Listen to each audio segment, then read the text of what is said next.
We're coming to you live from our studios here on the John Hammond Street. Streaming live on Facebook. Our handles 3FM 927. Same on Twitter, now known as X, 3FM 927. Join the conversation. Let's keep it rocking. Coming up this evening, minority demands response from President Mahama and Attorney General on suspended Chief Justice Gertrude Torkornoo's impeachment concerns. What is important is that she should have at her disposal everything necessary to defend herself. She has to have it. And in the absence of it, I think that the whole process has been undermined. This evening, we have exclusive details of the minorities' argument, plus reactions for you from some legal luminaries on the latest in this never-ending twist. Also, Western anti-galamsey task force destroys over 75 changfang machines, arrests 4, seizes 2 excavators in Ankobra River crackdown. The Ghana small-scale miners is meanwhile demanding swift action against fake security operatives they believe are extorting members under the guise of anti-galamsey operations. We have details of these stories and a lot more, including business and sports. If you stay with us for the next hour and 30 minutes, I am Mawuena Egbeta. Details if you stay with us.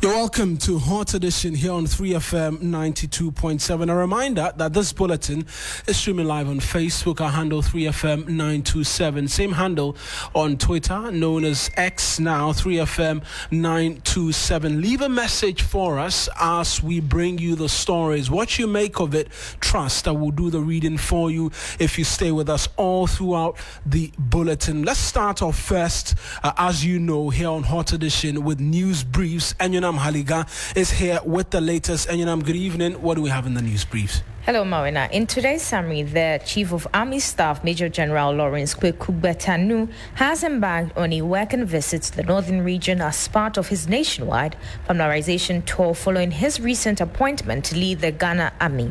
Now, during a visit to the National or Northern Command headquarters in Tamale, he highlighted the importance of the store, stating that it aims to strengthen operationalize readiness and engage directly with frontline troops involved in safeguarding the national security.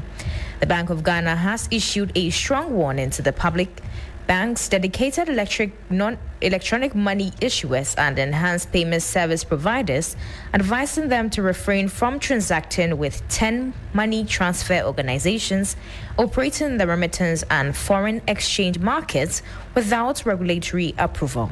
Now, in a notice dated June 27, the central bank flagged the following entities as Ace Money Transfer, Remit Union, Remit Home, Rose Remit, Monty Global, NairaGram, iTransfer, Eversend, and IZI Send for operating in Ghana's remittance and forex markets without authorization. The National Coordinator on the District Road Improvement Program, that's Edwin Nilante Vanderpoy, has announced the recruitment of some 4,460 personnel to support the program's operation across the country. And finally, before I go, the West African Regional Director of CARTS International, Apia Adumakokusi, has strongly criticized the Public Utility Regulatory Commission's recent 2.45% increase in electricity tariff, describing it as illogical and lacking transparency. That's what I'm Marina. Thank you very much, Enyunam Haliga, with the very latest on our news summaries. And we're getting straight into the bulletin for you this evening. That never-ending spiraling tale of the ongoing Article 146 process involving the Chief Justice, Her Ladyship Gertrude Torkornoo. That's taken yet another twist this evening, where the minority is calling on President John Mahama and the Attorney General, Dr. Dominic Ayine, to address the concerns as raised by the suspended Chief Justice regarding her ongoing impeachment proceedings. During a press conference Wednesday, June 25, Justice Torkornoo accused the process of constitutional violations, procedural breaches, and infringement on her fundamental human rights. She described the investigation into the 3 petitions for her removal as flawed and alleged that the proceedings were skewed to ensure her removal. Let's take you back to Wednesday and hear from Madam Gertrude Torkornoo. Her ladyship, I should say, make the allegations for herself. There is no one person in this country who can look at me in the eye and accuse me of taking a bribe to decide a case.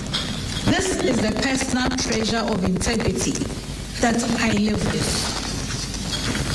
So what if these current proceedings are being carefully staged to result in my removal as Chief Justice, even if there's no lawful justification?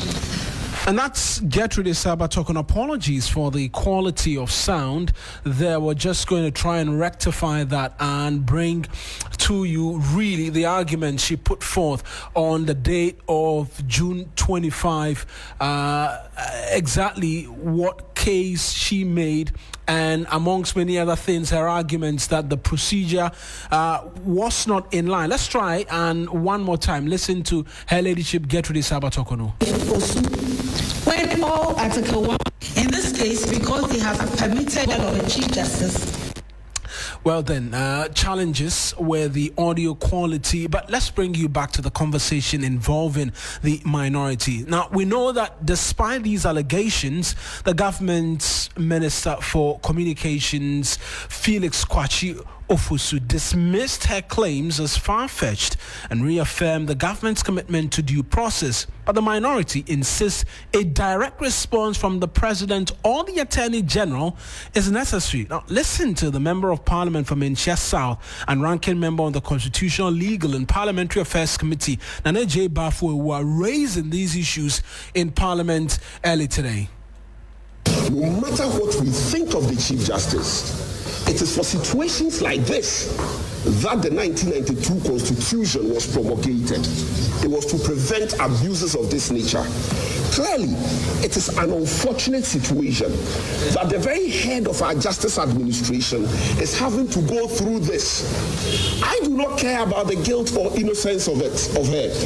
What is important is that she should have at her disposal everything necessary to defend herself. She has to have it. And in the absence of it, I think that the whole process has been undermined. In the absence of it, the process lacks integrity. That for me is key. And I think that the Attorney General should be speaking to these matters. I think that the President, very respectfully, who has taken an oath to defend and protect the Constitution of this country, including the fundamental human rights, should be worried and should be concerned that under the guise of the secrecy of the process, the Chief Justice is having to go through this. It is an unfortunate situation, and I think that the whole nation should be concerned. I think the other issues that she raised, in my humble opinion, as important as they may be, they are not as primary as the issue of the notice of the prima facie determination. There's a historical antecedent to this. You all know that in time past, when the prima facie determination has been made, presidents have made all of us know, right, the basis for which they arrived that there was no prima facie case. In complaints or petitions that were made against Justice Enini Abua, complaints or petitions that were made against Justice Georgina Wood, in complaints or petitions that were made against Justice Sophia Kufu. Even when there had been a determination that there was no prima facie case, there had been a detailed opinion from the president as to why he thinks that there is no prima facie determination. If for nothing, we should be guided by that precedent. If for nothing, we should be guided by that precedent. And in law, there's an obligation to give a reason for a position. At the very least, if the president says that he's not ready to provide a reason for that decision, right, it is important. It's the fundamental human right. It's a basic right of the Chief Justice for her to know the case or the parts of the complaint which the president considers that she has a case to answer. That is a basic principle of law. And that's the Member of Parliament for Manchia South and ranking member on the Constitutional, Legal and Parliamentary Affairs Committee, Nana J. Bafwe, who I want to bring in right now, Kwekwansa Sarah. He is a lawyer and a trainer of lawyers currently. Also is a former director of the Ghana School of Law, joining us this evening on phone. Thank you very much, sir, for speaking to us this evening. Thank you for having me on your show. Mr. Ansasari, I want to just hold you briefly because we're just citing for ourselves this evening as well a statement as issued by one of the petitioners, Daniel Ofori, where he's seeking to respond to that June 25 press conference by the suspended Chief Justice. And I'll just read that, then I come to you for us to begin this conversation. And it reads verbatim that my attention has been drawn to a media engagement on the 25th of June 2025 by the suspended Chief Justice, at which he publicly discussed the content of my petition for her removal as Chief Justice and the proceedings in respect of the petition. Now, the Chief Justice is acting, according to him, in clear breach of the provisions of the 1992 Constitution of the Republic of Ghana, which require the inquiry to be in camera. As a law-abiding citizen and out of the respect for the constitutional process and the committee, I will not seek to go on the path of the suspended Chief Justice, not even to correct plain falsehoods in her statement. When it is constitutionally and legally appropriate to engage the public on matters regarding my petition and the process, I shall do so. Truth stands with an exclamation mark and signed Daniel Ofori. Never-ending twist, really, what it is that we're seeing. But Mr. Ansasari, I just want to bring you in on this part, even before I get into the arguments being made by the minority. We're seeing responses already come through to that addressed by the Chief Justice on Wednesday. Does this latest one come to you as a surprise that Mr. Ofori is being forced somewhat to come out and respond in a certain manner to the claims by the Chief Justice? Well, it's not, I'm not surprised. But what Daniel Ofori has said is the right thing to do. He is saying that the appropriate time is when the whole nation has been informed of the outcome of the proceedings. That, I think, it should be the right approach. So as far as he is concerned, he's not going to respond. And I think, total agreement with him. I associate myself, with the sentiments that he has expressed. But it's not a position respected by the minority. I say this when they are making a case strongly out of the many things they've been saying this evening that the president should have made known the basis for coming into the conclusion that there is a prima facie case against the Attorney General. That's one of the many arguments they are making this evening, even as they also push forcefully for a response from him. Well, the argument that the CJ has not been apprised, of what went and in to constitute a prima facie determination is neither here nor there.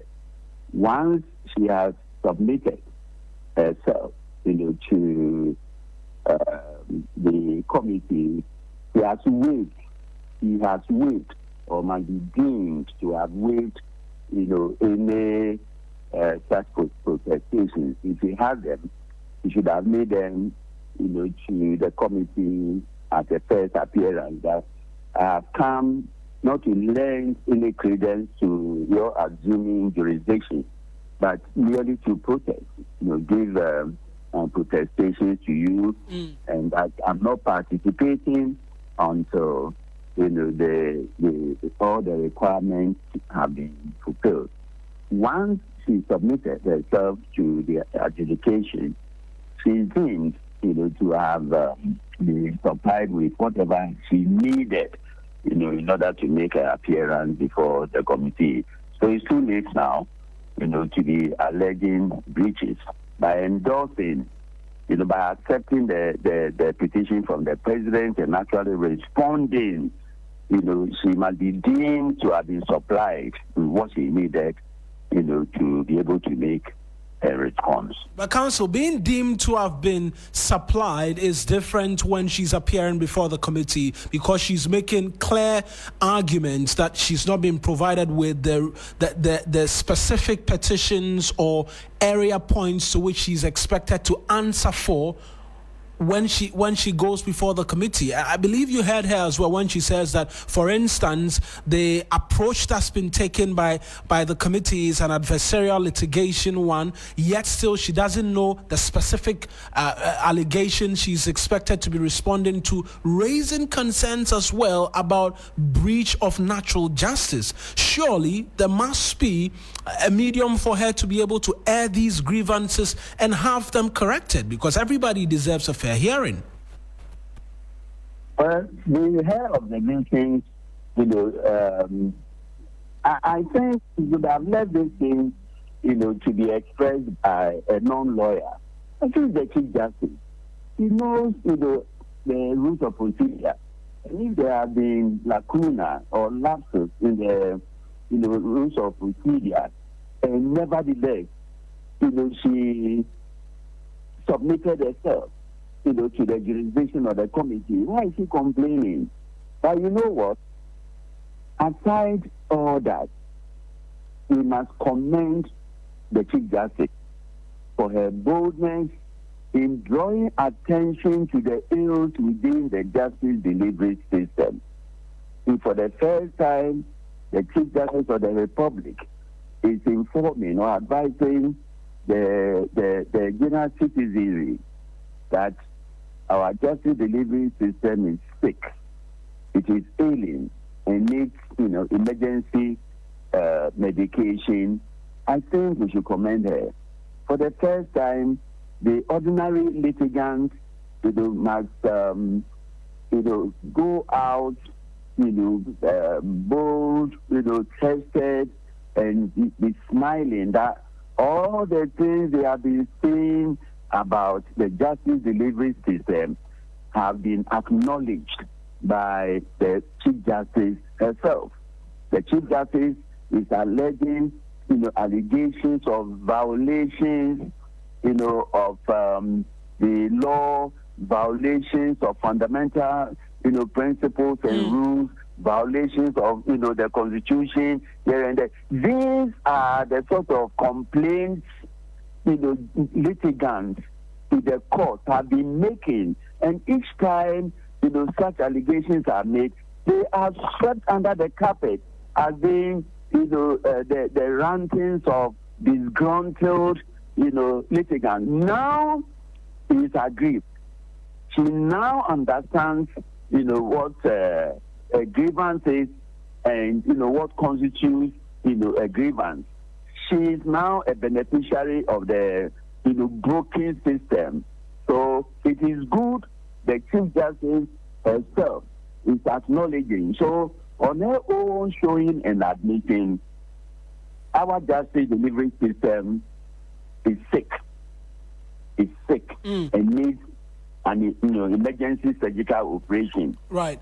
How to go about it must be left to the CJ herself and the able lieutenant, the judiciary. And so I'm glad that she has, drawn our attention to it. Right. I'll come to you on what it is that we can begin to do to repair this ailing judicial system, and also ask the question about whether or not this does not do further harm to the perception of the judiciary. But on that specific demand by the minority that the president or the attorney general must be responding directly to these claims or concerns as raised by the Chief Justice, where do you stand on this?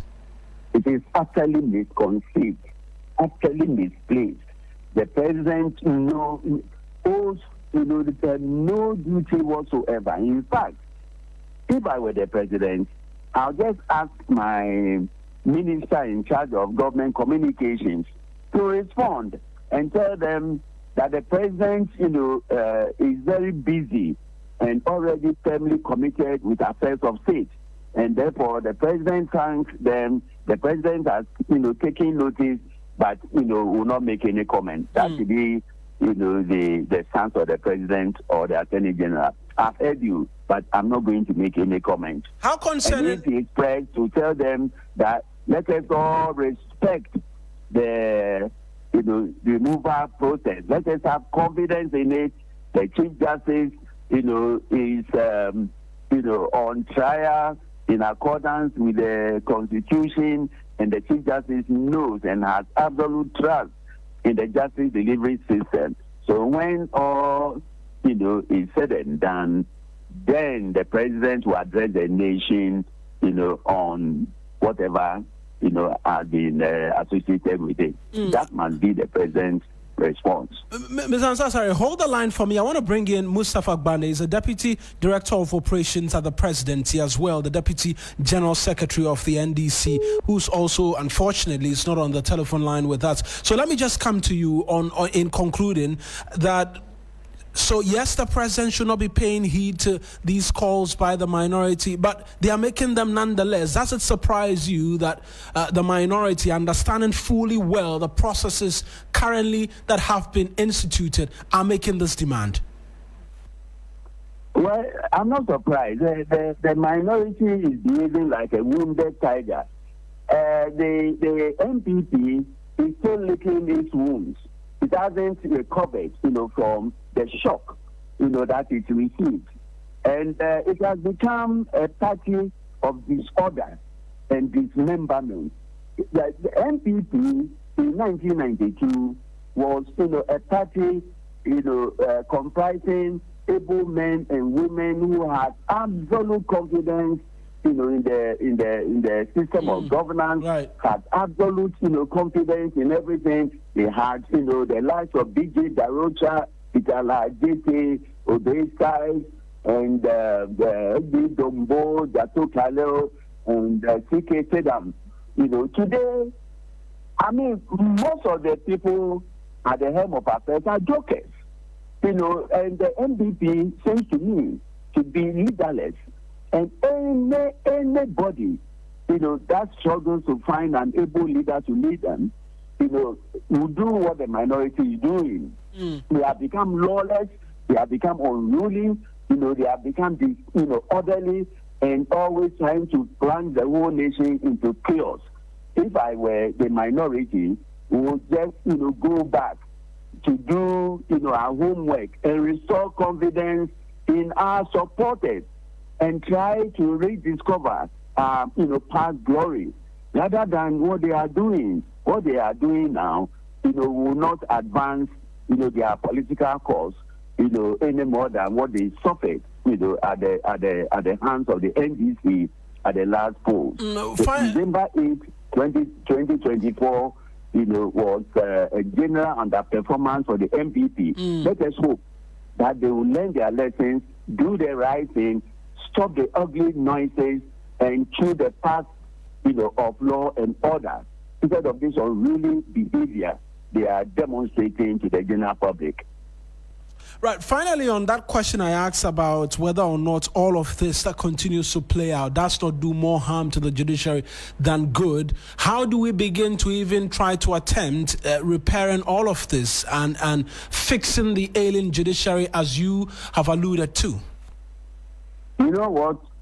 Chief Justice Torkornoo, in an attempt to expose the enemy of rule of law, has rather brought out who the enemy of the rule of law is. It is the judiciary itself. Let us, wake up and try to mend the broken fence. Thank you very much, Mr. Ansasa. That's Kwekwan Sasare. He's a lawyer and a trainer of lawyers as well, former director of the Ghana School of Law, speaking to us this evening. I mentioned we're going to engage as well the Deputy Director of Operations at the Presidency, as well as the Deputy General Secretary of the NDC, Mustapha Gbande, is going to join us on the phone pretty shortly. But let's hear again the arguments as was put forth by the minority, many of which have been quickly dismissed by Mr. Ansasare, who's been speaking to us this evening, strongly describing the NPP as leaderless. She has to have it. And in the absence of it, I think that the whole process has been undermined. In the absence of it, the process lacks integrity. That for me is key.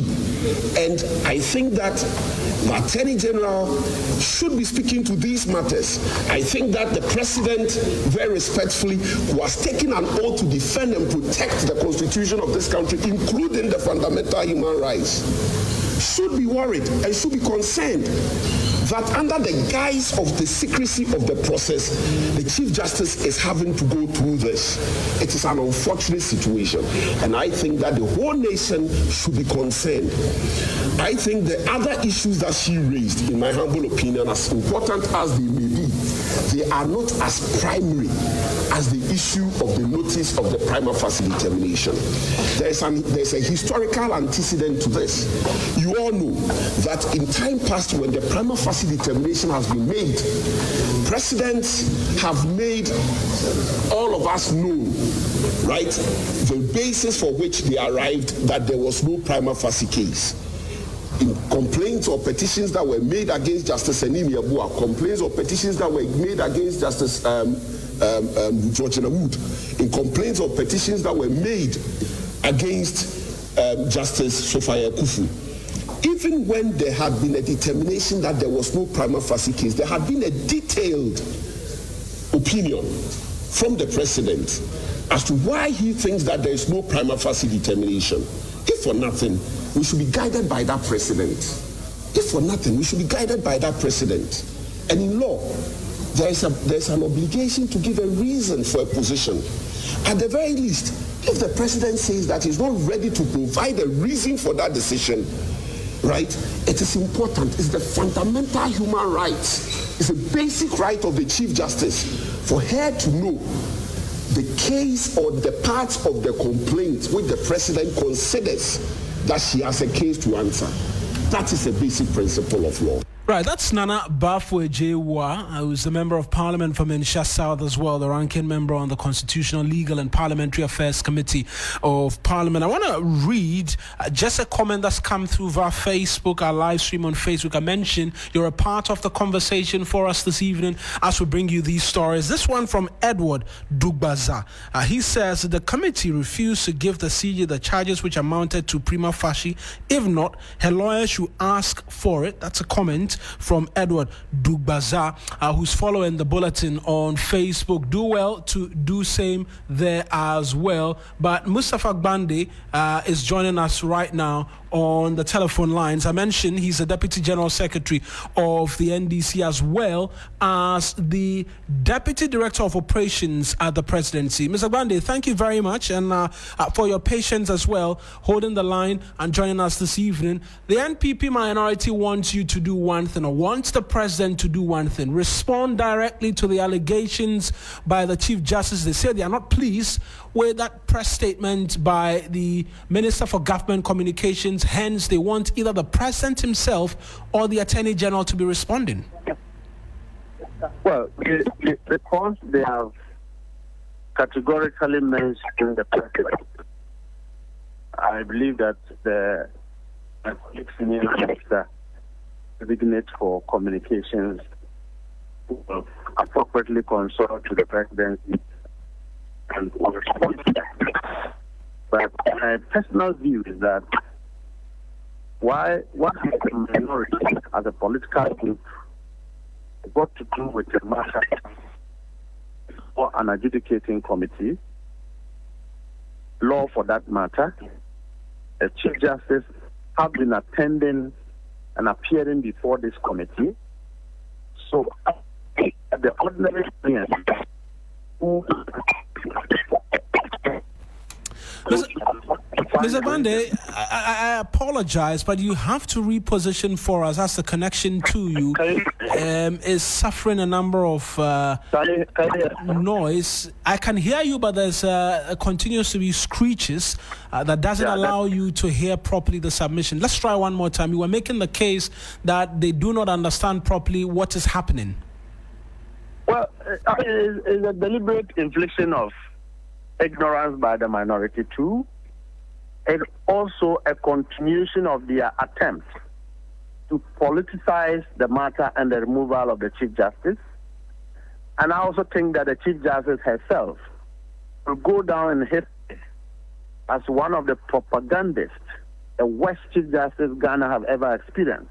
Because fundamentally, the posturing, the commentaries as I heard the Chief Justice read yesterday, I was very sad for students of law and judiciary. Which Chief Justice go to organize a press conference? Even in the press conference, students of law are not following her, judges are not following her, but an MPP parliamentary candidate is the one giving her solidarity. And you want to believe that these Chief Justices are doing propaganda with her to predicament.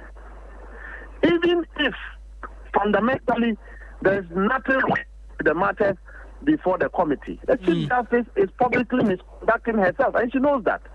She knows what she's doing is not just offensive, but what she's doing is not lawful. It's judicial misconduct by a judicial officer who is trying to be in contempt of the processes she's before. The people, the number of Ghanaians who have gone to court and have lost cases, do they go to organize press conferences? How many people have gone to court and lost cases between these same Chief Justices, but yet they have had to go to their houses and cry alone? Yet she is appearing before a committee. Even before the committee finished hearing, you have dumped the boat and you are complaining outside. Even a Chief Justice does not understand basic law that when your rights are violated, you can only find remedy in the court of law and not a public opinion. But she's done that. She's asked her lawyers to seek a review of these right breaches at the High Court, and so she's done that. But she feels the need to make the Ghanaian aware. Do we have to open the Pandora box where every Ghanaian a case in the judiciary should go and open a press conference to explain their issues? Is that what the law says? So clearly, her press conference was again motivated by the influence of Apenyoma, supported by himself, his influence in Parliament. And that is how come this Chief Justice is going on the path of self-destruction because she listens to an unwise counsel from Apenyoma, influenced negatively in the direction that would destroy herself. I find it very unfortunate, and I'm dumbfounded that a Chief Justice is caught in this level of mad of deliberately demonstrating public ignorance of the law as a Chief Justice of Ghana and wanting to spread that mad on anybody. Why do you invite the president into this? Invite the president into this. Right. Let's try and wrap this up quickly. She has stated quite clearly that she believes this is a cooked political ploy to have her removed from office. Yes, the Minister for Government Communications has responded to this, but that tag is going to stick. This is going to be in the minds of Ghanaians that the NDC has plotted to remove the Chief Justice and is only carrying out that ploy. That's the claim she's made, and I'm sure it's one that I'm sure you've heard on the streets right now following her press conference. Well, which tag is not a tag. I don't think that anybody is in a hurry cut by the Chief Justice. The important thing is that if she is wrong,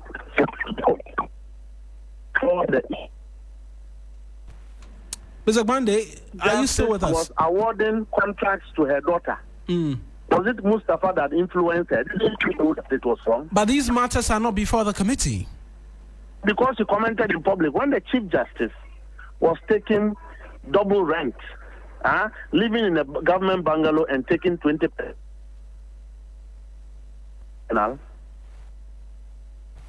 Mr. Gbande, unfortunately, the line is back again, not allowing us to hear your submission. If we could kindly reposition or have my producers phone you again, then we can wrap this up quickly. But we're speaking to the Deputy General Secretary of the NPP, the Deputy General Secretary of the Governing National Democratic Congress, Mustafa Gbande. We're going to call him back on the telephone lines quickly, just so we can finish this conversation. He's also, as well, the Deputy Director of Operations at the Presidency. Just to round up this conversation, because there's a lot more we're bringing to you here on Hot Edition. We're looking or talking the subject of galamsey as well, because there's been a huge operation in the Western region resulting in the arrest of a number of individuals, the seizure of excavators and the likes, and we'll get you details of that. But we're trying just to wrap up this conversation quickly with Mustafa Gbande. Then we'll bring that to you. This is Hot Edition here on 3FM 92.7. 24 minutes to the top of the hour here on 3FM 92.7. Remember, we're streaming live on Facebook. A number of you have sent your comments through. We're going to be reading that to you as well. This one from Mohammed Musa says the NPP members in Parliament are acting lawless, and that's according to Mohammed Musa. Then there's a lengthy one as well from Mahamadou Fusheni Aigbedo. He says that the actions of the suspended Chief Justice appear to suggest a potential affiliation with the NPP, given their apparent support for her actions yesterday. Regardless of her party affiliation, she, along with others involved, must be thoroughly investigated and held accountable if found guilty. The President and the Attorney General should not interfere in the matter at hand. Furthermore, it is unbecoming of the Chief Justice to engage in such conduct, and she should refrain from doing so. She should allow the law to work. And that's another comment from Mahamadou Fusheni Aigbedo. This is Hot Edition. Unfortunately, we've not been able to reconnect with Mustafa Gbande, but we can bring you some more stories right now.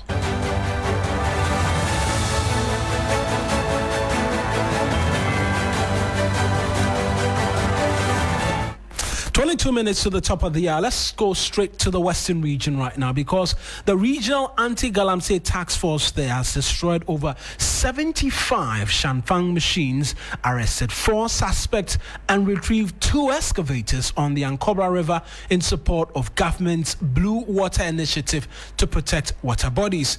Meanwhile, the Regional Security Liaison Officer, Brigadier General Musa Waja, retired, has recommended weekly patrols on the river to sustain the momentum. Irama Smith joined the team and has more in this report, which we're going to be bringing to you right now here on Hot Edition. And she tagged along with the team. Let's hear Irama with that report. The Ankobra River, once a pristine water source serving communities from Pristia to the Nzima East Municipality of the Western region, has sadly become a shadow of itself due to the devastating impacts of illegal mining. In spite of efforts to crack down on illegal mining activities, the turbidity of the Ankobra River continues to rise.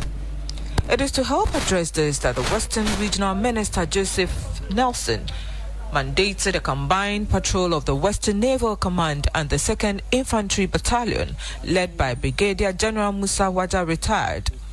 The 7-hour patrol on the Ankobra River revealed illegal miners operating platforms with changfang machines, digging into the riverbed and washing materials directly into the water. Several diversions have resulted in the widening of its banks. In all this operation, we've realized that the Ankobra River has been diverted. And this diversion that has been done, most of the illegal miners are operating in those areas. And most of the rivers have been flowing to that place. And at the same time, that is where they use the water to wash their illegal activities. So that is the main cause of why the Ankobra River has not changed much. Brigadier General Musa Waja, retired, emphasized the need for weekly patrols on the river to sustain the momentum. In all the operation, we've been able to destroy about 75 changfangs. We seized 2 excavators and then had 4 suspects. And I want to say that it has been quite a success. And I want to recommend that the sailing of the Ankobra River should be done regularly, at least once a week, so that it serves as a deterrent to all these people who have diverted the course and mining in those areas. We are very much satisfied with what has happened, and we think that we've been able to find reasons to why the Ankobra River, the surface Ankobra River, has been changed. We will continue sailing upstream until we turn ourselves to downstream. He's also calling for enhanced logistical support. To some extent, the logistic problems have been addressed. If it hadn't, we wouldn't have had the opportunity of sailing on the Ankobra River. But we think that more has to be done. And we hope that very soon, the authorities will meet our expectation for us to try and solve the problem once and for all. But for now, we are very satisfied with what's happening at Grants to us in terms of logistics. Erama Smith, TV3 News, Ankobra. And that's my colleague Irama Smith with that all-important report. Meanwhile, the Ghana National Association of Small-Scale Miners, they've raised concerns over alleged extortion of its members by unidentified groups posing as national security operatives. While the association supports government efforts to combat illegal mining, it's warning that the ongoing crackdown could be exploited by some individuals for personal gain. If not properly monitored, the group is calling for stricter coordination in mining operations, urging authorities to clamp down on illegal miners in red zones while protecting responsible small-scale miners. Michael Edu Jimfi is the secretary of the Ghana National Association of Small-Scale Miners. He will join us for a short conversation if you stay with us here on Hot Edition here on 3FM 92.7. But there's a bit more we'll bring to you here on this evening's edition of the Bulletin, as well as engage Darrell Bose, who is the Deputy National Director in charge of operations at Awurucha, Ghana, a leading member of the Ghana Coalition Against Galamsey. They have all been speaking in relation to the Galamsey fight, and we will bring you their perspective shortly if you stay with us here on 3FM 92.7. This is Hot Edition. And of the many things that we will be seeking to do for you as well is engage many of these experts. Let's go now to Mike Edu Jimfi, who's the secretary of the Ghana National Association of Small-Scale Miners. Thank you very much, sir, for joining us this evening. This call you're making, is it the case that your members have suffered the operations of these illegal tax force? Precisely. That has been the trend recently. Initially, we have had a good working relationship with the government so far as measures that could be adopted in the fight against the illegal small-scale mining is concerned. When you come to Ashanti region, where I am the secretary, we initially had a good engagement with the regional minister as well as the regional security council, and we were in the process of mapping up how best we can both of us, including our task force, could do on the operation and make sure that those who are not doing the right thing are brought to book. But at a point in time, we realized that they are not interested in involving us in the operation exercise. So we sat aback. But one thing we have realized is that the modus of the operation ongoing is not well coordinated and regularized, and it has given rise for miscreants to also come in and extort from our members. My region, Ashanti, I have 5 zones under me, and each of these zones is a district in itself. Within a day, you can witness about 3 or 4 Galamsey operation teams visiting one particular site. When you try to inquire, they will tell you we are from National.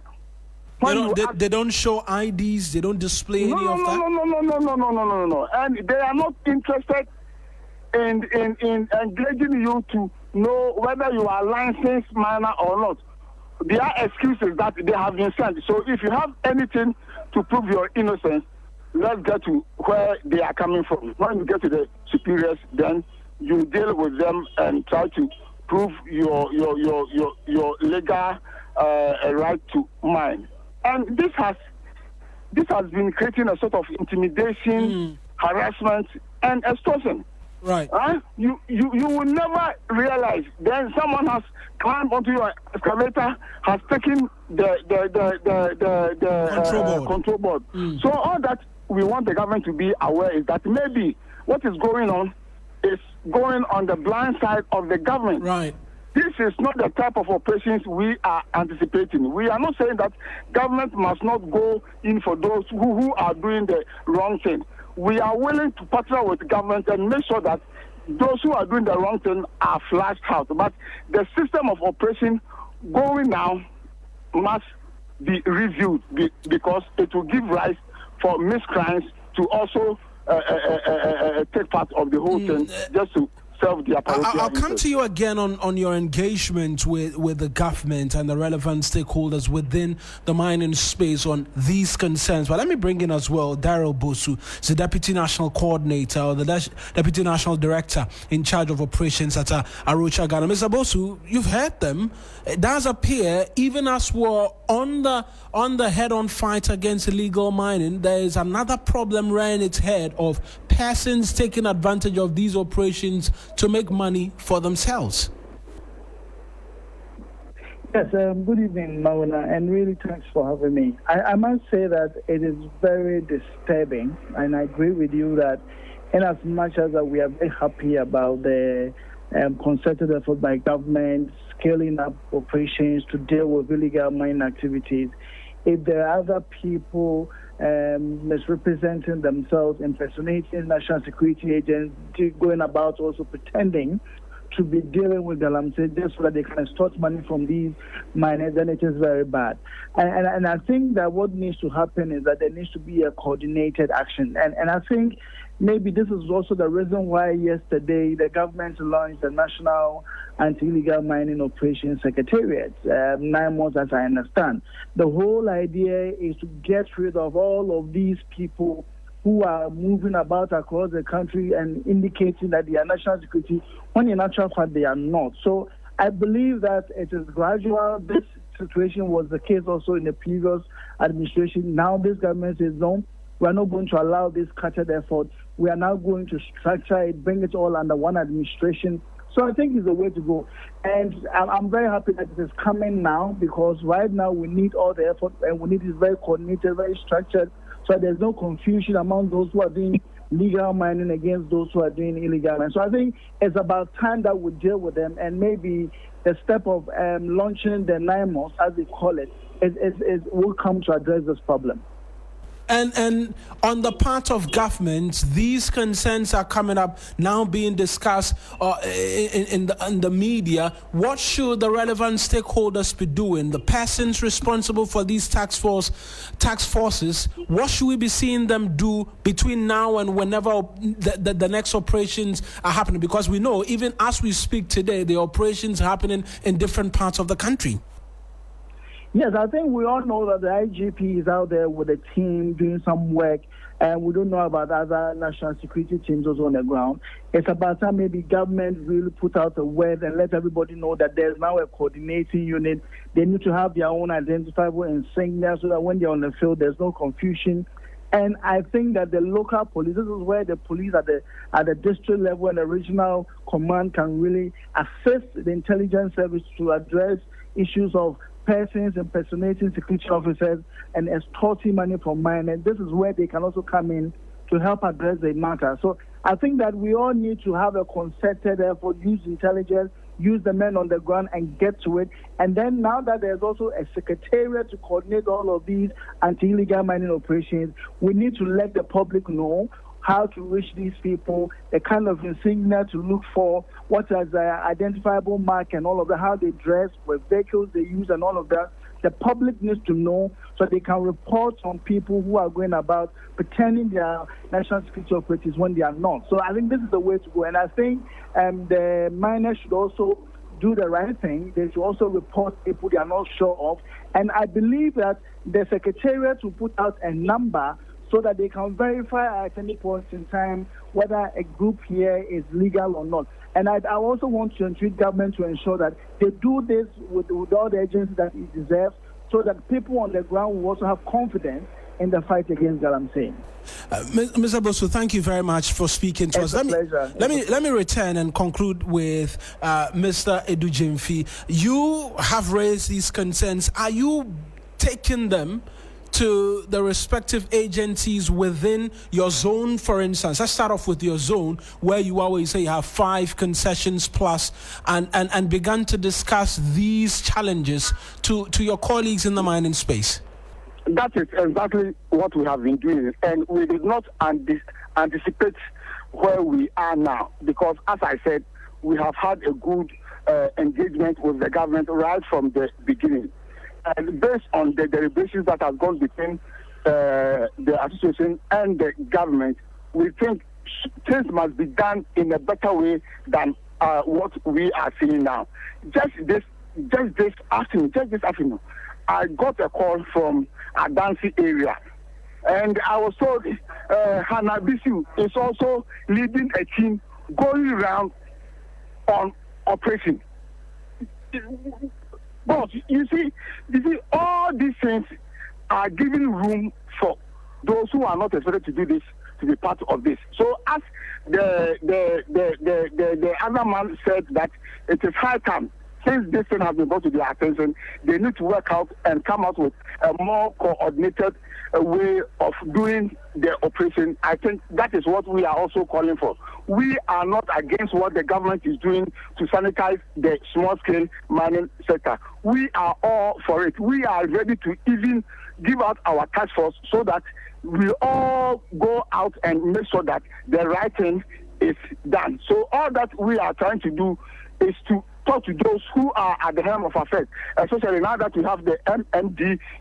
They should all be talked to and see how best they can collaborate with the association and the local people to make sure that the right thing is done. Because our engagement, we are aware that the government is concentrating on the red zones. And if you look at how he started the galamsey fight, the focus was on the red zones. That is the forest reserves and the river bodies. And as we have been advising and training our people to do the right thing, because our mining architecture, we are not supposed to mine in the red zone. So any small-scale miner caught in the red zones has to be dealt with, because per our mining laws, we are not supposed to mine within this confine. So we are encouraging them to mine in the hinterlands and make sure that they do it well. What we are expecting now, that if we go to the hinterlands, those who are not working within these red zones, if they are not doing the right thing, then we take them on. We take them, even taking the excavators from their side while the person is on site. I think if we ask them and force them to make sure that the mess is rectified, it will all do the country well. So we are in full support with the government as to the best thing we have to do. One thing we have realized, that we have been repeating the same thing, government after government, and we are not getting the needed results. So it will be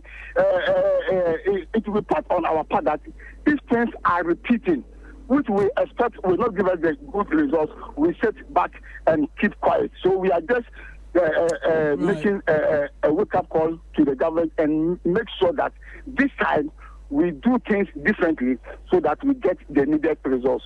Thank you very much, Mr. Edu Gyamfi, and most certainly we'll be getting the government to provide a bit more responses to these concerns as well. That's Michael Edu Gyamfi, he's the secretary of the Ghana National Association of Small Scale Miners. He joined us this evening. 5 minutes till the top of the hour 6. This is Hot Edition here on 3FM 92.7. I see that a number of you are quite interested in that first story we brought you in relation relation to the Chief Justice and the minorities' position on the matter. Let me just read one more comment that's come through from two more rather.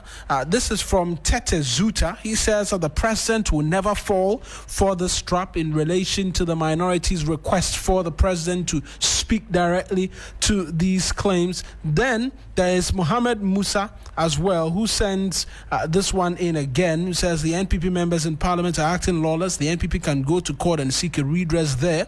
What the CJ did yesterday means Wednesday also constitutes another ground for her removal. We're taking you to up north, and a stretch of the Sunyani-Atronia Road has become a hot spot for armed robbers, turning into a deadly route for motorists. In a recent attack, a Sprinter driver was shot and killed by armed robbers along the Atronia Road. Drivers are now raising alarm over the worsening security situation on the stretch and other major roads in the region. Here's a report by Claude Kumiebisa.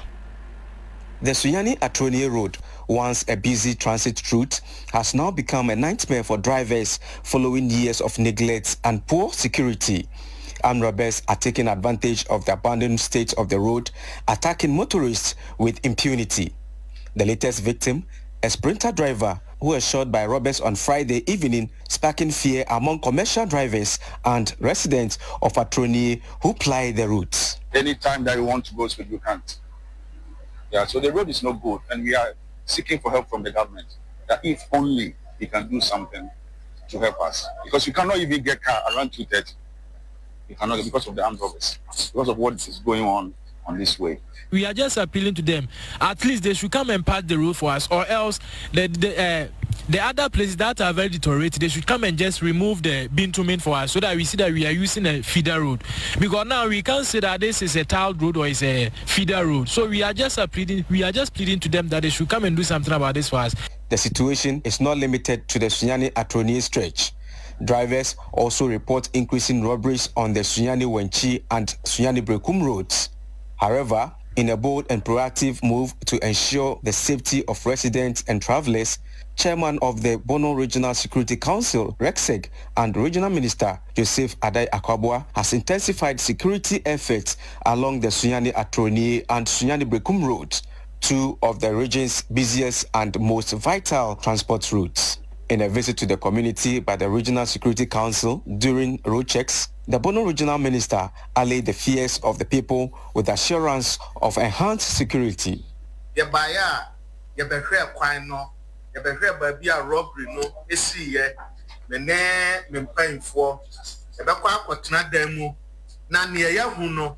We came to inspect where the recent robbery happened and assess the road for advice and the needed action to be taken to bring a stop to robbery activities on the route.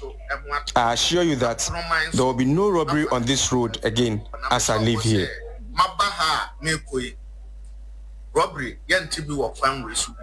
Moreover, in a move aimed at bolstering night security on the Sunyani-Atronia Road, the regional minister conducted a surprise night check to ascertain the effectiveness of the police operations in the area. The initiative comes in response to increased public outcry regarding the safety on the road after a series of reported incidents that have raised alarm among commuters and residents alike. I'm so much impressed. The measures that has been put in place is working. This is like an audit. I came here to see whether what we have put in place is working, and I can assure anybody trying this road that the road is safe. The road is safe, and you can pry this road at any time, at any point in time that you want to use the road. I'm assuring people of Bono that there will not be any robbery so far as I remain in office as the regional minister on the Atronia Road again. The Bono regional minister has taken a step to ensure that all the necessary steps regarding security are put in place. According to my time, it's past 11 p.m. and he is on the road checking that all the measures are being adhered to. He has therefore declared this road an armed robber-free road. That's Claude Kumie-Bisa with that report. And right now, Bismarck Awusa is here, ready and waiting to bring us the very latest from the world of business. You come up next, then sports. We bring you a bit more stories. This is Hot Edition here on 3FM 92.7, 6 o'clock on the dot. Do keep your dials tuned in. We're back shortly.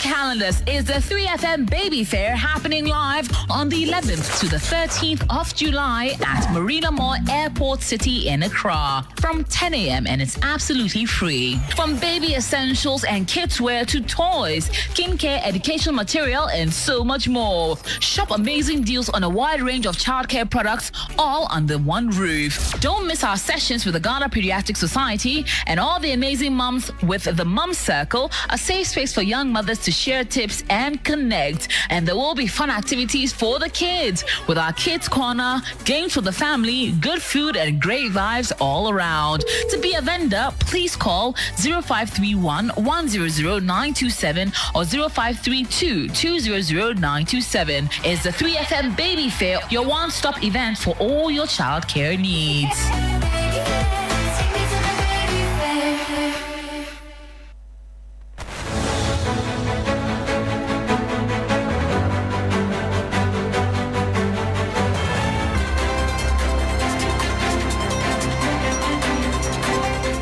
Hello, good evening and welcome to the business segment on Hot Edition on 3FM 92.7 with me, Bismarck Awusa. Coming up tonight, Bank of Ghana warns public against 10 unlicensed money transfer operators in forex and remittance markets. We'll bring you details.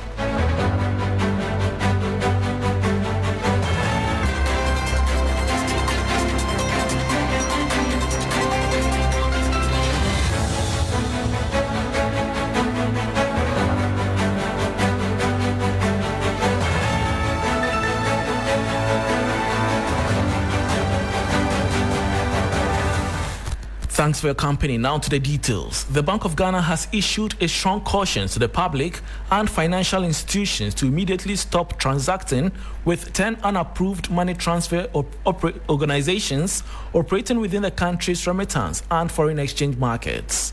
The central bank says these firms are operating without the required licenses and have therefore breached Ghana's foreign exchange laws. The following 3 Business News Desk report has the details.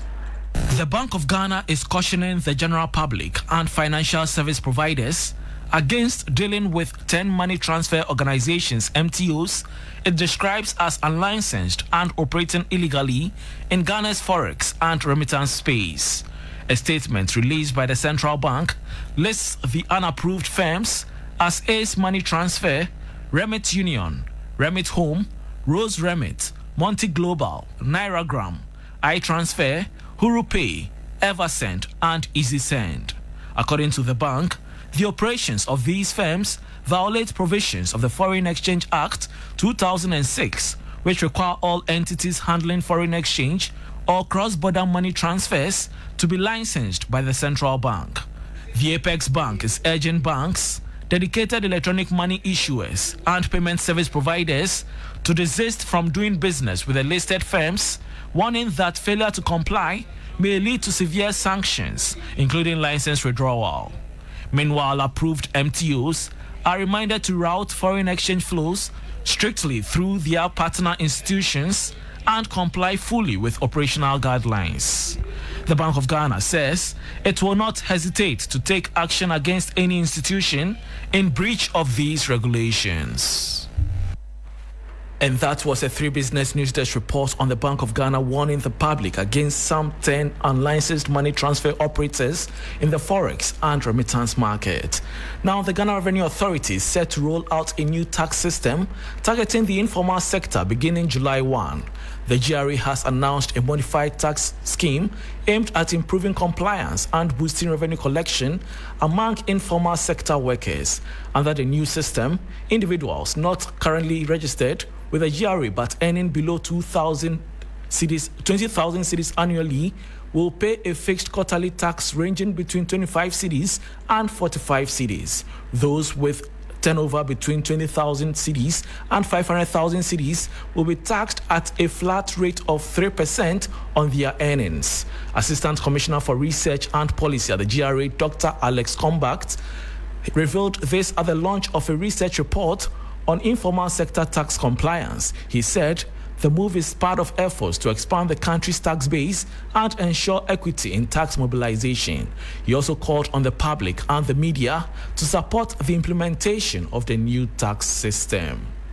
Moving on, the Ghana Enterprises Agency, GEA, says it is working to establish a more supportive legal framework for micro, small and medium-sized enterprises, MSMEs, across the country. Speaking at the opening of the MSME Days 2025 celebration and exhibition, the Chief Executive of the agency, Margaret Ansay, emphasized that a strengthened legal regime is essential in driving the growth and sustainability of indigenous businesses. GE is coming up with something, a new legal regime for small businesses. And very soon after our strategic plan is accepted, we will start the process with the other legislative body and governments, the executive as well. Businesses like someone processing fruit juice cannot have the same laws as Newmont. These are some of the challenges. Therefore, most of our businesses are not even able to comply with the laws. Most of our businesses are not even able to register because some of them are in the remotest areas. That is why GEA, through the MasterCard Foundation and partners like yourself, UNDP, is helping them to register their businesses. We are giving them access to markets. We are giving them training on financial literacy, how to handle your business, how to grow your business, for them to come up and come to the scale that we expect them to be. And that was the Chief Executive of the Ghana Enterprises Agency, Margaret Ansay. Meanwhile, acting head of business and commercial banking at the Stanbic Bank Ghana, Diana Kaliobio, is advocating for collaboration between development banks and commercial banks to provide affordable financing options for micro, small and medium-sized enterprises in Ghana. She argues that current commercial bank interest rates are a barrier to growth of small businesses into global giants, emphasizing the need for tailored financial schemes to support the sector. MSMEs in Ghana face substantial hurdles in accessing finance due to high interest rates, collateral requirements, and short loan tenures. According to Bank of Ghana's 2023 SME Credit Market Survey, only 9% of total commercial bank credit goes to SMEs, despite their dominant share of business activity. Acting head of business and commercial banking at Stanbic Bank Ghana, Diana Kaliobio believes the solution lies in a deliberate collaboration between commercial banks and development banks. The value that the commercial banks can bring into the conversation around interest rates is more on how we partner with the development banks to be able to service the entrepreneurs in our time. If you look at the financial environment and the interest rate that currently persists, it will be difficult for any of these entrepreneurs to survive. Diana Kaliobio also called on government to support commercial banks lend to SMEs at lower rates to grow the sector. If the government decide that for the commercial banks, if you are lending to agri, this is how much I'm going to support you with, so lend at a certain rate, I think it will help. We know Development Bank has come in with cheaper funding. We know Exim Bank is coming in with cheaper funding to support this sector because this sector drives the growth of the economy.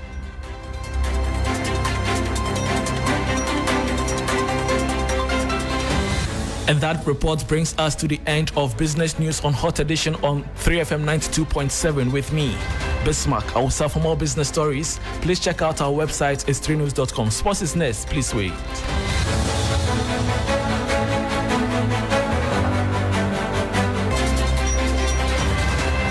Bismarck was also known as All For Real, bringing us the very latest from the world of business. We'll get into sports shortly, but let's take you into the world of international matters, because we know there's been significant development in neighboring Togo as well, where there's been series of protests there by the young persons in that part of the country. We know that security forces used tear gas yesterday and all throughout today to disperse hundreds of young protesters who blocked roads in Togo's capital, Lome, demanding the resignation of longtime leader for Nyasengbe. Let's take you on to Zoom right now into Togo and engage Bernard Adjogenu. Then after this conversation, we'll bring you sports. Bernard has joined us via Zoom. Bernard, thank you very much for speaking to us this evening. Can you tell us exactly what's happening in Togo as we speak? Thank you very much for the opportunity given to me.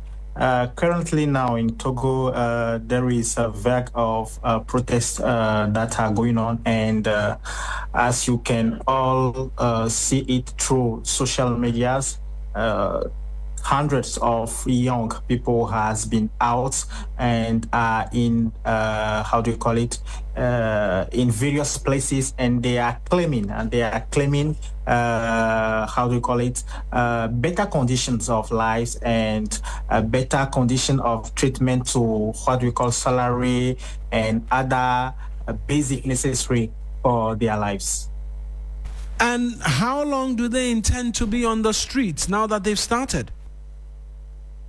3 days, as you can see it, they have been starting the protest since yesterday, the 27th, and today the 26th, the 27th, and the 28th of June. So 3 days of protests are going on, and the government through the Interior and Security Ministry have declared this week 3-day protest illegal and a threat to public order, and they have mobilized police forces and military units across Lome to dismantle barricades and disperse crowds. And has the government responded directly to these protests at all, outside of releasing the security to disperse the illegal protests as they describe it?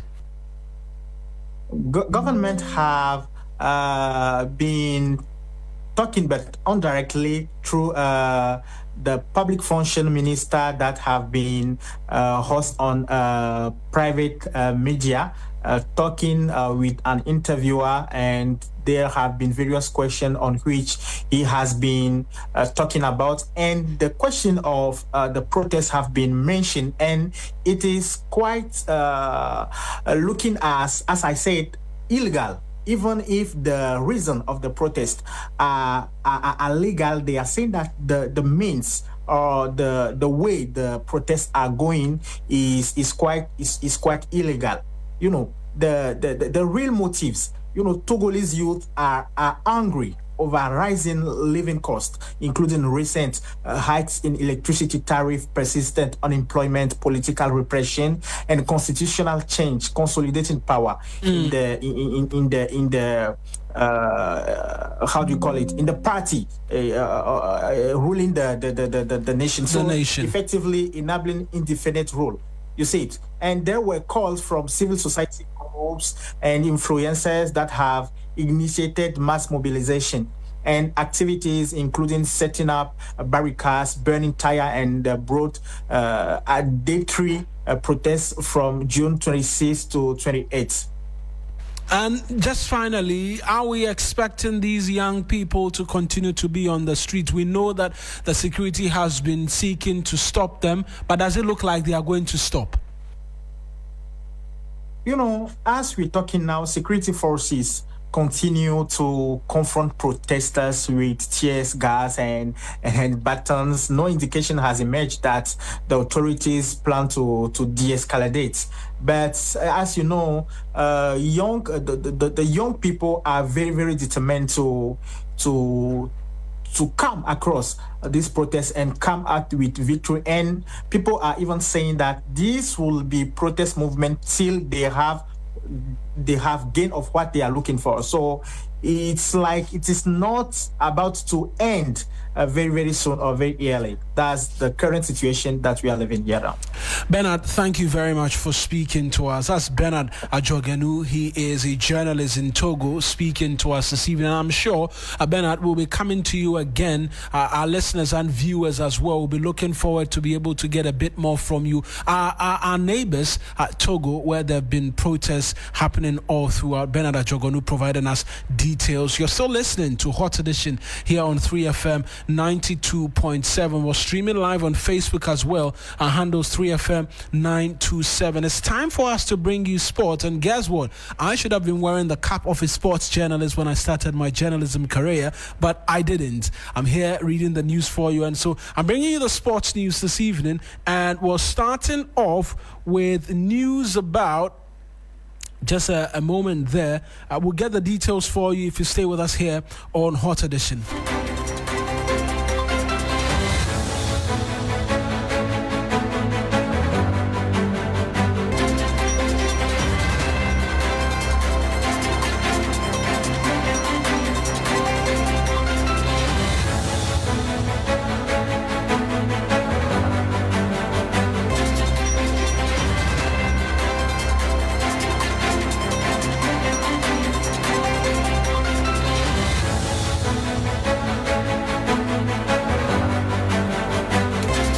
Let's get straight into sports now, because Theophilus Daniel Esiedu signed for FC Barcelona in early 2025, a year after suffering a serious knee injury which almost brought an abrupt end to his career.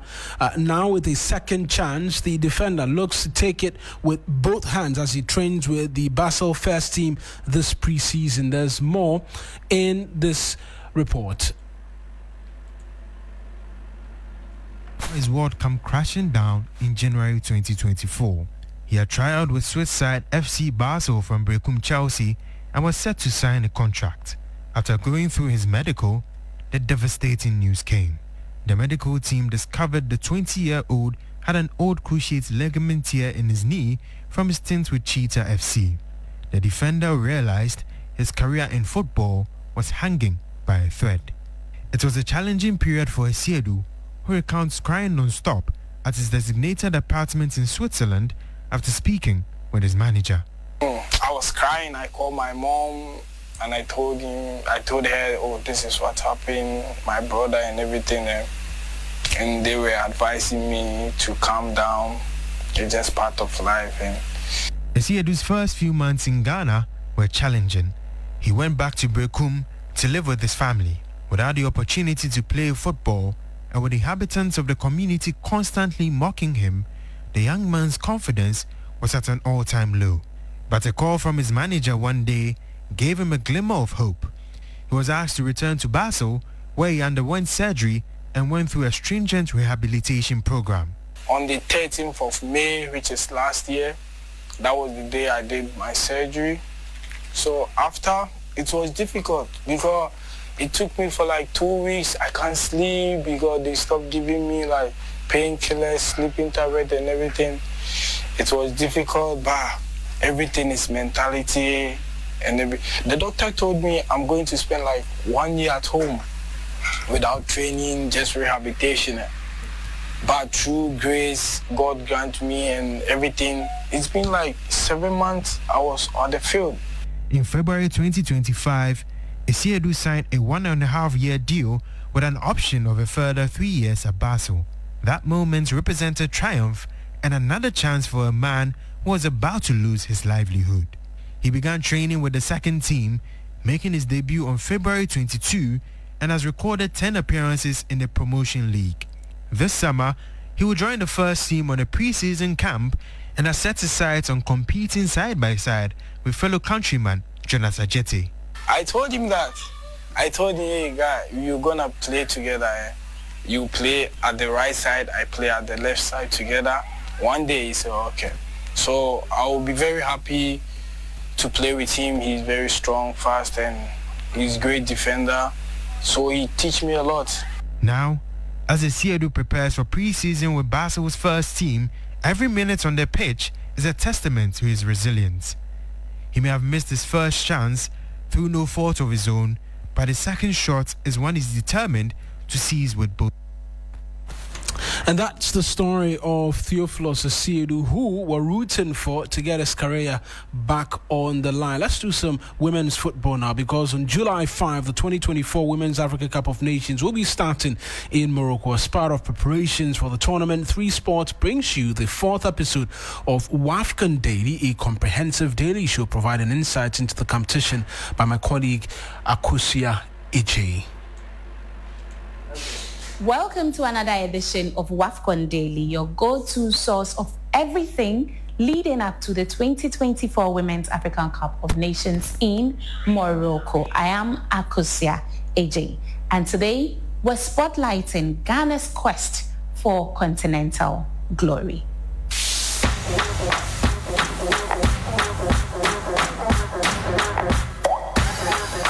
The Black Queens have been pioneers in the history of the WAFCON, from the early days of 2-legged qualifiers to the modern tournament format. Despite reaching the finals in 1998, in 2002 and 2006, they narrowly missed lifting the trophy on all 3 occasions. Ghana also boasts of 3 bronze medals from 2000, 2004, and 2016. However, the journey hasn't always been smooth. After a disappointing group stage exit as host in 2018, the Queens missed out on the last edition of the tournament. But now, they are back and eager to make a statement. Drawn into Group C, Ghana will square off against South Africa, Tanzania, and Mali as they begin their campaign in Morocco. With Morocco hosting the WAFCON for the second time, this could be the tournament the Black Queens finally rise to the top. That's all for today's edition of WAFCON Daily with me, Akosia Ije. Don't miss the next episode. And Akosia J, with the update on the Women's Africa Cup of Nations expected to kickstart July 5. That's how we wrap up on Sport. You're live here on Hot Edition here on 3FM 92.7. A reminder that we're streaming live on Facebook 23 minutes past the hour 6. And still reading out your messages as they continue to come through here on the bulletin as we continue.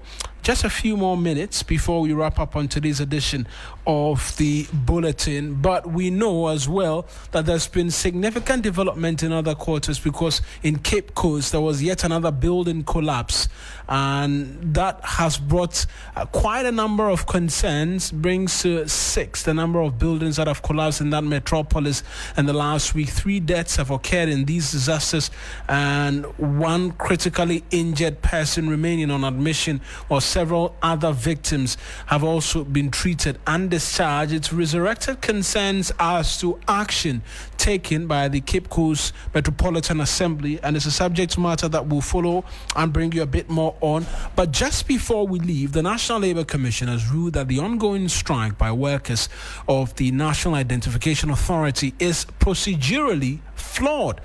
The NLC noted that a divisional or local union does not have the legal mandates to declare a strike. The position was made clear during a hearing on Thursday, June 26, 2025, involving the divisional union of the NIA under the Public Services Workers Union, PSW. The NLC confirmed it had received formal notification of the strike but questioned its legitimacy. The national union admitted that the strike was declared by the divisional union, and upon being told it was improper, offered an apology for the breach of procedure. While the union claimed they had initiated steps to call off the strike, the commission dismissed the claim, insisting that any action to end or initiate industrial action must follow proper legal and procedural channels. And so that's it. What does this mean? Possibly an end to that strike by workers of the NIA. And that's what we know thus far in relation to that. But we want to take you to Parliament just briefly this evening, because we know earlier today that the House, that's Parliament, the first Deputy Speaker of Parliament, Bernard Ahiafo, he inaugurated an all-important committee on behalf of Ghana's legislators, and this move is aimed at deepening the country's legislative diplomacy and global engagement towards strategic partnerships and promoting peace. With the launch, that's the Ghana's Parliamentary Friendship Association with 42 countries. Ghana's Parliament can have effective dialogues with the other 42 legislatures, and enter into bilateral and multilateral relations with them. Christian Yali, he engaged Kweku Ricketts-Hagan, who's chair of this particular grouping, and here's what he had to say. And addressing pressing global issues such as climate change and migration and transnational crime. Parliament, therefore, has a crucial role to play in shaping Ghana's international reputation in advancing its national interests. Parliamentary Friendship Associations have emerged as vital issues for parliaments worldwide to accelerate parliamentary diplomacy and enrich bilateral and multilateral relations between parliaments and nations in general. These associations facilitate cooperation and networking among parliaments and provide opportunities for parliamentarians to engage in diplomatic efforts to foster cooperation on a broad range of issues. By leveraging these groups, members of Parliament can complement and strengthen international relations, promote mutual understanding, and facilitate collaborative problem solving. Right, Honourable Speaker, the Friendship Associations are non-partisan groups dedicated to fostering dialogue and cooperation with legislators from other parliaments. That's Kweku Ricketts-Hagan. He's Deputy Majority Leader in Parliament as well, bringing us to the end of this evening's edition of Hot Edition here on 3FM 92.7. As always, a lot more news if you log on to 3news.com. The weekend is here. Do well to enjoy it. Take care of yourself. And bye-bye. I am Mawuena Egbeta.